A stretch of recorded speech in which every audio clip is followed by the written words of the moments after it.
It's tonight, Game 5 between the Thunder and Spurs. Now, in a Game 5, the winner, when a series is tied 2-2, goes on to win 82% of the time they win the series. Skip Bayless. Stephen A., I'm going to start with you, though. Who wins? Well, I'm going with the Spurs in Game 5. I think both teams are going to protect their home court advantage for the rest of this series. We both picked the Spurs to win this series in 7 games. I'd prefer that the Thunder win, to be quite honest with you, because you know how much I fantasize about Russell Westbrook going up against Steph Curry, particularly in a conference finals. The magnitude of that would have birthed to the NBA Finals on the line, along with Kevin Durant going up against Steph Curry and Klay Thompson and those boys. I think that the Oklahoma City Thunder, as a roster, is more suited to go up against a team the magnitude of the Golden State Warriors. Unfortunately, I just look at San Antonio. I think they're a well-oiled machine. I think that obviously Kevin Durant's greatness could overcome all of those skeptics, and there's no doubt about that, along with that of Russell Westbrook, I might add. But I still look at this as a situation. I thought that each team would win a game on the road. I can't see either team winning 2 games on the other's home court. I just can't see that happening. And so when I look at the San Antonio Spurs, obviously LaMarcus Aldridge shot better than 70% in the first 2 games. 78% the first game, 71% the second game. And after that, he's been relatively ordinary. 38% in Game 3, 44% in Game 4, only hitting 8 field goals in each of the game. 8 for 21 one game, 8 for 18 the last game.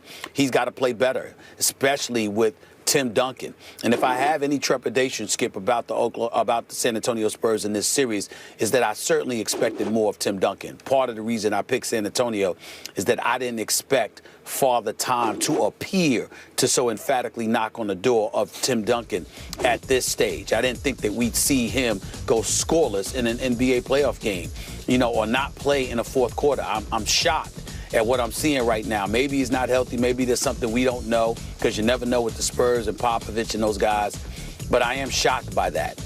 But in the end, it's still the San Antonio Spurs, and you're going to have to show me that you'd beat them twice on their home floor. I'm not going to believe for 1 second that it's just something you're going to automatically do.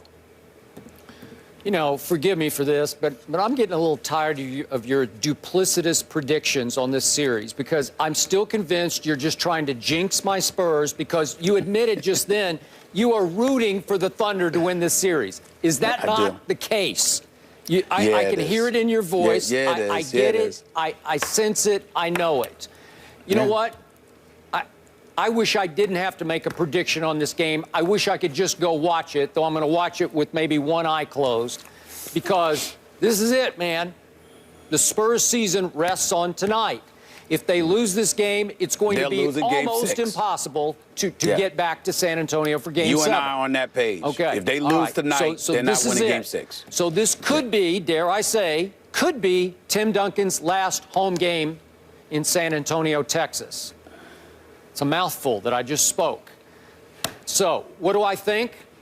I think 2 things. I'm going to be honest about this. If Kevin Durant and Russell Westbrook immediately start doing what they did the other night in Oklahoma City, the Spurs can't beat this team. Those 2 are just too good. You know it, and I know it. If Russell Westbrook's going to go for 15 assists and Kevin's going to go for 41 points, they're just too good. Their capability is nuclear. And when they if they hit early stride and rhythm, they're just too good for my Spurs.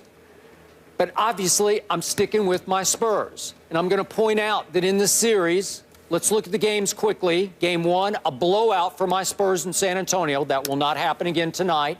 Game 2, my Spurs had the basketball in their hands with 10 seconds to go, and what I thought was a pretty good sort of semi-fast break opportunity to close that deal, and they did not take advantage, and Oklahoma City stole Game 2. My Spurs were highly impressive in Game 3. You attended it on Friday night, but it took 2 late turnovers from Russell Westbrook and 1 from Kevin Durant to open the door for them to win that game, and they did. And then the other night, my Spurs were up 6 with 11 minutes to go in the fourth quarter. And you know what happened the rest of the way? They got blown off the floor.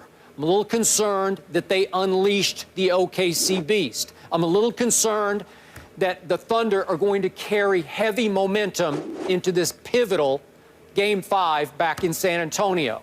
I'm a little concerned. I must admit it. I'm not making excuses. I'm telling you the facts. Hearing this from Spurs insiders last night, there's concern in the Spurs camp about Tony Parker's, it's either his ankle or lower leg. Remember when he fell at the end of the game?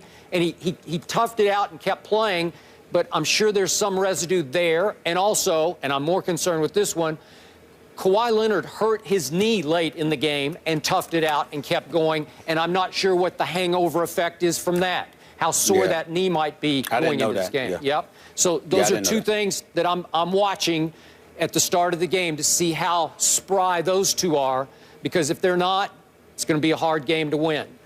Now, why do I believe in my Spurs? I just believe in the character of this basketball team. They have won all their close games this year, except for one home game against Golden State and that game 2 against the Thunder. It's a tough-minded team. It has a depth of experience and character, and I think Tim Duncan's going to play tonight and play big tonight. I just see it. You can say it's a last hurrah. I think he's going to be protecting the rim and playing at a higher level than we've seen him before, and I think both of his knees are now bothering him, maybe so much that he's going to have to call it a career after this is over. But it's not going to be over after tonight to me. I think the Spurs are going to win. I think everybody's going to have to play at a higher level. I think Patty Mills is going to have to get hot and get going tonight, and I believe in him, and I believe he will. So I'm going to say Spurs have to keep the score, the Oklahoma City score, under 100 and win a close game in the range of 100 to 96, in that range, sort of like the game 3 Friday night in Oklahoma City. I'm sticking with them because I believe in them. Well, listen, I didn't say just because I'm not rooting for them doesn't mean I don't believe in them. I mean, I just wish that I had more faith in Oklahoma's consistency and their continuity, and I simply don't have that with a rookie head coach in the NBA. I think they've done a phenomenal job thus far. I think Kevin Durant is playing like his life is on the line, and he's balling, and I expect him to continue that onslaught. It's just that I think that the well-oiled machine that we've come to know the San Antonio Spurs to be, if they've got anything left in them, and I believe they do, I think they'll protect their home court before tanking it in Game 6. And I don't mean tanking it on purpose. I mean just being empty for Game 6 and then coming back for Game 7 back in San Antonio. That's just the way that I see this series unfolding. All right. But you're still, deep down, you're still rooting for those Thunder. I can hear it. There's no deep down. It's right on the surface. Okay, I am rooting for the Thunder. Right, I would much rather prefer a Golden State, Oklahoma City Thunder NBA, not for travel purposes, because it's a nightmare for me to travel to Oklahoma City because it's too difficult. It's easier road to San Antonio. But for the sake of, for the purposes of a basketball matchup, Oklahoma City versus Golden State is definitely more appealing to me at this point. But I think that San Antonio will find a way to stave off OKC. Okay. Molly also rooting like crazy for the Thunder. Yeah. We get it. No, I think I'm going to go Spurs. You are not. You would be so nervous. You're going to be a one-eyed monster tonight. I can't wait. That's at 8 Eastern. All right, we'll discuss it tomorrow morning. Speaking of those Thunder, don't be nervous, Skip. GQ magazine profiles Russell Westbrook and compares him to Allen Iverson. What do the guys have to say about that? We'll get into this when we come back. Stay here.